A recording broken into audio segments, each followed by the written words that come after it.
আমি সকলকে আহ্বান করব, আসুন আমরা সকলে মেনে চেষ্টা করি মানুষ যাতে শান্তিপূর্ণভাবে সুন্দরভাবে তাদের এই অধিকারটি প্রয়োগ করতে পারে এবং আমরা সকলে মিলে একটি আমাদের প্রত্যাশিত সুন্দর বাংলাদেশ আমরা গড়ার উদ্যোগ গ্রহণ করতে পারি। তাহলে জয়ের ব্যাপারে আমরা আলহামদুলিল্লাহ আমরা কনফিডেন্ট, আমরা আশাবাদী জয়ের ব্যাপারে।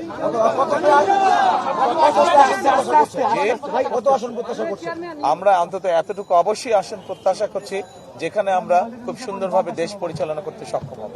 এরই ভিতরে আমি মোবাইলের মাধ্যমে যে বিভিন্ন আপনারা যারা সংবাদ মাধ্যম আছেন আপনাদের বিভিন্ন খবরগুলো আমি দেখছিলাম, আপনাদের খবরেই দেখলাম আমি যে বিভিন্ন জায়গায় এখনো কিছু অপ্রত্যাশিত ঘটনা ঘটছে। কোন একটি রাজনৈতিক দল এখনো কিছু অপ্রত্যাশিত ঘটনা তারা বারংবার ঘটিয়ে যাচ্ছে। কাজে আমরা চাই না যে এসব ঘটনা ঘটুক।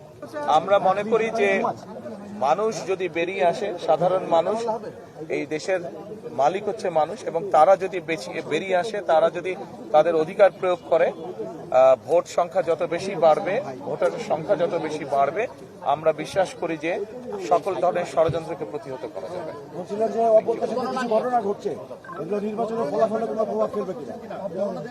এগুলা নির্বাচনে যারা এইসব ঘটনা ঘটাচ্ছে তাদের প্রতি তো মানুষের বিরূপ ধারণা হবে বলে আমরা বিশ্বাস করি, কারণ ঘটনাগুলো তো ভালো না। তারা তো বিভিন্নভাবে বিভ্রান্ত করার বা অনৈতিক কাজ করার তারা চেষ্টা করছে, কাজে তাদের প্রতি নিশ্চয়ই মানুষের বিরূপ ধারণা হবে।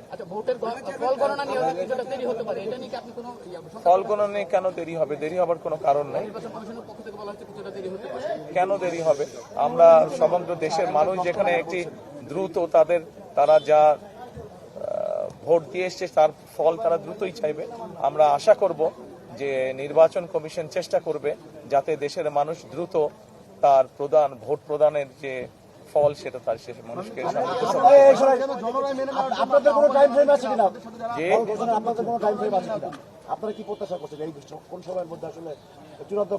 দেখুন, আমরা 91 সালে দেখেছি নির্বাচন, আমরা 96 সালে দেখেছি, 2001 সালে আমরা নিরপেক্ষ নির্বাচন দেখেছি। স্বাভাবিক একটি তো সাধারণ টাইম ফ্রেম তো আছে। আমরা প্রত্যাশা করব যে সেই টাইম ফ্রেমের মধ্যেই জনগণ রেজাল্ট জানতে পারবে। নির্বাচন যদি সুষ্ঠু, নির্বাচন যদি নিরপেক্ষ হয়, নির্বাচন যদি বিতর্কিতহীন হয়, তাহলে অবশ্যই কেন মেনে নেব না, সব দলই আমরা মেনে নেব। কিন্তু অবশ্যই একটি শর্ত আছে যে নির্বাচন নিরপেক্ষ হতে হবে, নির্বাচন শান্তিপূর্ণ হতে হবে।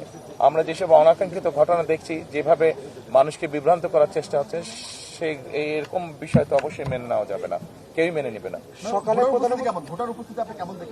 আমার কাছে মনে হচ্ছে যে ভোটার উপস্থিতি, আমি যতটুকু ঢাকা শহরের দেখেছি, আমার কাছে মনে হচ্ছে আলহামদুলিল্লাহ মানুষ অত্যন্ত উৎসাহ ভরে তার ভোট প্রয়োগ করতে যাচ্ছে।